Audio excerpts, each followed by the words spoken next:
Welcome, everyone, to the State of 50 Plus Entrepreneur presented by AARP and the Federal Reserve Bank of New York. We're so beyond excited today to hear from small business owners, policymakers, thought leaders, advocates, and experts on the impact of COVID-19 and how we can continue to build a more equitable economy for all.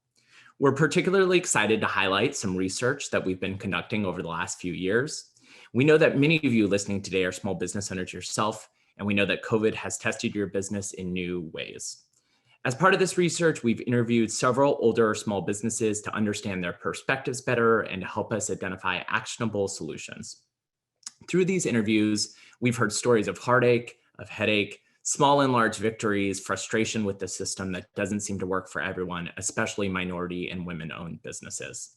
But through the pain of the last year, we've witnessed the resilient spirit of entrepreneurs and small business owners, and we hope that this event will begin to build momentum towards actionable change for older entrepreneurs and small business owners across the country.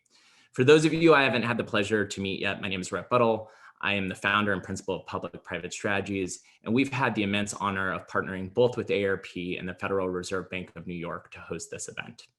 And so with that, let's go ahead and get started. We have so much to cover today. We have an amazing program and an amazing lineup of speakers. It's now my pleasure to introduce a dear friend, Susan Weinstock, who's the Vice President of Financial Resilience Program at AARP. Susan has been a fierce advocate for the 50 plus and over the last years, and always a fierce advocate for small business as well. And she spent the vast majority of her career actually working to improve the financial security of all Americans.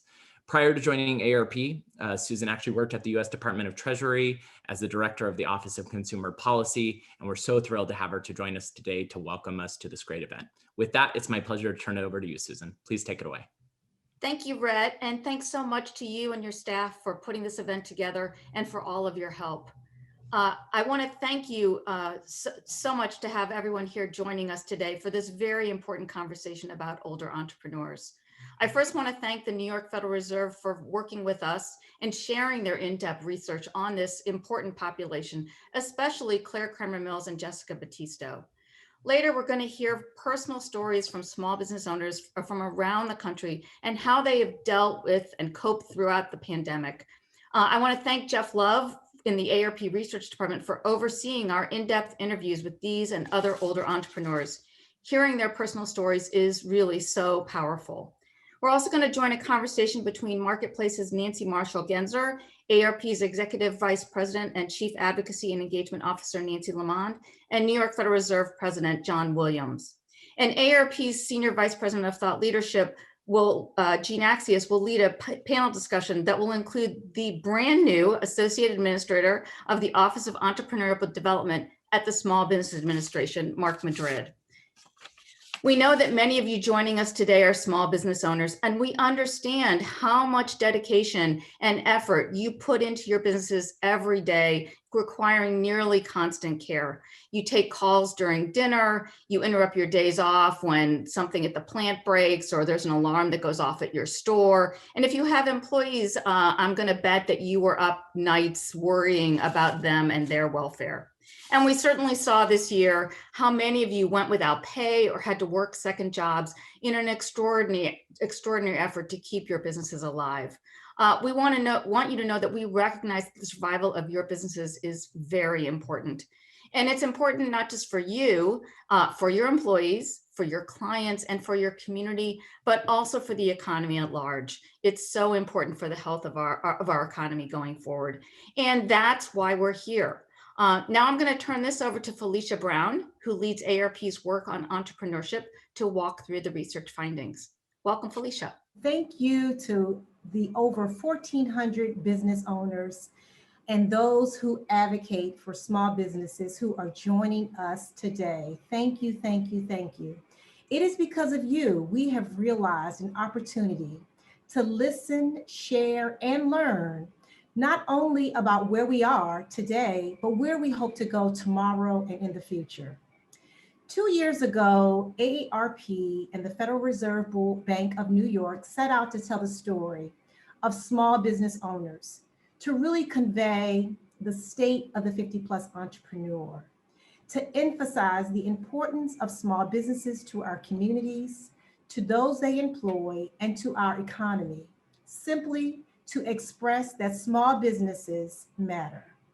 While we recognize that running a small business is difficult, we also recognize the resiliency and the strength of entrepreneurship. How you endure the highs and lows that tells a story of how you survive and thrive each and every day. So today we are here to tell the story of those who toil tirelessly for their families, their community, and how they help to improve our economy year after year, day after day.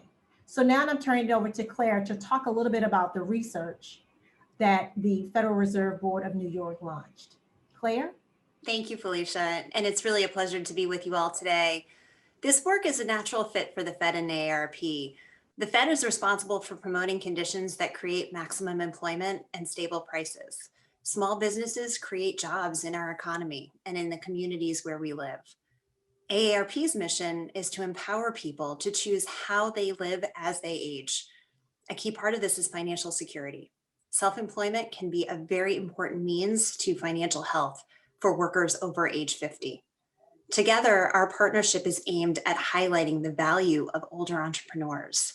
And in the context of the pandemic, we want to help industry leaders, supporters, advocates, and others identify ways to support entrepreneurs and small business owners.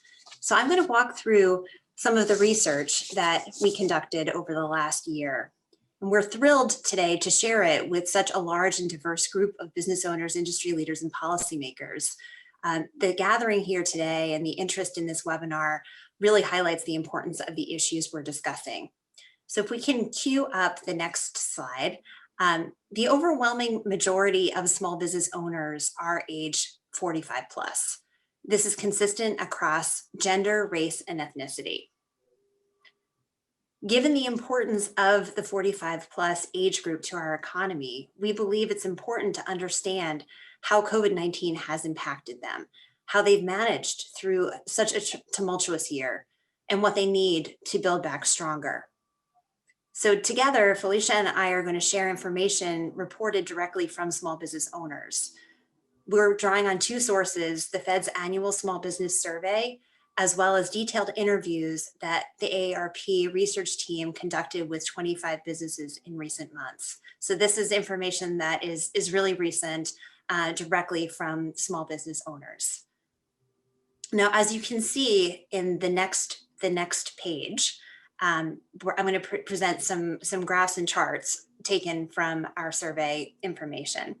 COVID has significantly impacted the operating environment for all small businesses, resulting at the extreme in business closures. So this graph shows changes in the numbers of active business owners during 2020 and 2021. We break apart the business owners by race and ethnicity, represented by the different colored lines that you see on this graph. And on the left, you see January 2020, which is the baseline. Downward dips in the lines represent reductions in active or operating businesses. So you can see that business ownership declined for all groups, most dramatically in April 2020. It rebounded in the summer, though not to pre-pandemic levels, except for Latinx business owners, and then declined again through the end of 2020. At the beginning of 2021, the number of active business owners for all groups was still depressed. Most notably, Asian owners had declined by 19%, Black owners declined by 16%, Latinx business owners declined by 11%, and white owners dropped by 8%. On the next page, I'll show some additional information about businesses that are continuing to operate and where they are today. So for businesses that are still operating, like so many of you tuning in today, most tell us that they're in a weakened financial state. The chart on this page shows business sentiment captured in late 2020. Owners were asked about the financial condition of their business. The dark red bars represent a poor condition, or the worst category, followed by fair, or the second worst state, shown in light pink. First, looking at the top bar, you can see that 55% of owners overall said their firms were in poor or fair condition, followed by fair. Second, this finding is consistent across race and ethnicity of owners. It's a very consistent finding. But you also see that higher shares, 75% or more of Black and Asian business owners are expressing elevated concerns about the financial condition of their firms. On the next page, I'm going to show you a little bit more detailed information about the specific financial impact of the pandemic. The pandemic has taken a significant personal financial toll, which we're seeing in the survey responses. On this slide, you see several of the most common ways the crisis has hit business owners. Solid majorities did not draw a salary or reduce their salaries. Most used personal funds to pay outstanding business expenditures. And 1 in 4 is concerned about their personal credit score or loss of personal assets. This number jumps to 44% among Black business owners. Another number worth flagging is that approximately 1 in 5 business owners has borrowed against their home or retirement account to shore up their business and make it through the pandemic. Now, on the next page, we show information asked at the end of 2020 of business owners about their appetite, their need for additional government aid. And it's not surprising that solid majorities of business owners have expressed interest in applying for additional government assistance, as you see here. The recent extension of the Paycheck Protection Program to May 31st is an important piece of business aid. But the need for short-term funding is only one aspect of what we heard about how to build back stronger. Felicia is going to now share more insights from the in-depth interviews with small business owners. So Felicia, over to you. Thank you, Claire. And so as Susan and I realized I wasn't on video. Thank you. So as Susan and Rhett indicated at the top of our event, AARP launched some interviews with several small employers. And we really set out to understand the motivations, challenges, and the strengths of 45 plus small business owners. But more importantly, we wanted to hear about their experiences amid COVID as it related to financing and surviving. And what we heard overall was, not to many of you all surprise, is access to funding was challenging. To their dismay, they secured less funding than they had anticipated. While many had banking relationships, checking and saving, when it came to accessing the PPP loan, they found it difficult to getting funding during this crisis. So as a result, some decided to change banks that would appreciate and value their business and understand the needs during this time of difficulty. And I want to draw your attention to some of the quotes here that we pulled from our research from our small business owners about the challenge of accessing credit, accessing funding, and really kind of what resulted as an impact to not being able to access that money. For small businesses who were fortunate enough to get PPP funding, they found the process really challenging, daunting, and really burdensome. However, as we all know, large firms benefited while the small guys either struggled or went out of business. And for some, the inability to get financing really could impact their ability to get more business and new business, which we know is critical to the success and sustainability of small businesses. Next slide, please. But in spite of all of this, we believe that there is a path forward. We believe that at the end of all of this, there's a rainbow and there's a silver lining to all of this. We believe that there will be access to relief to shore up and support small businesses. We believe that the field will be widening of more funding opportunities that results in more options to support the sustainability of small businesses. We believe, as the industry is showing us, the environment is showing us, that there will be more grants available for the creation of systems to ensure the success and mainstay of small businesses. We've seen recently that you'll hear about later that there's been some expanded small business administration resources that will shore up small businesses and ensure their success. Another area is there's a path forward to growing revenue. There has been more private and public entities who have entered the field to have made commitments to helping small businesses grow their revenue. Some of the things that they've done is they've created funding opportunities. They've increased their capacity to excel through stronger ecosystems. And we'll talk more about that later in our two panels. More education on how to become a supplier to government and corporations, such as through education through the AARP Supply and Diversity Program. And expanded access to technological systems that will help them operate online and really access more funding. The third pillar of this, we believe there's a path forward to expanded networks. There will be more and more organizations as well as networks to helping to widen the field, particularly for businesses of color. Some that we know of are the local chambers of commerce. We have the Black Chamber of Commerce, we have the Hispanic Chamber of Commerce, we have the Asian American Chamber of Commerce, who stand ready to help small businesses. We have the Small Business Administration. And we have national and local organizations that will provide wraparound services. And again, some of those will be represented on our thought leadership panel that you'll hear later today.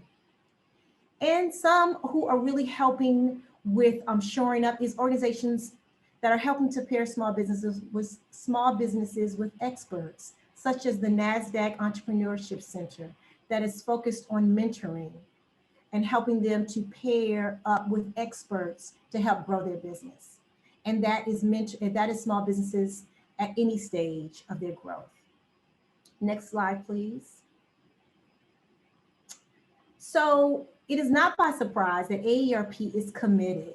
We are committed to helping small businesses. We, along with Public-Private Strategies, just recently launched the Small Business Resource Center for the 50 plus, which can be found at www.smallbizrc.org, where there you will find tools, tips, and resources to help you along your business journey. You will hear there interviews from small business owners who share their stories through our newest segment, Meet the Founders. Next slide.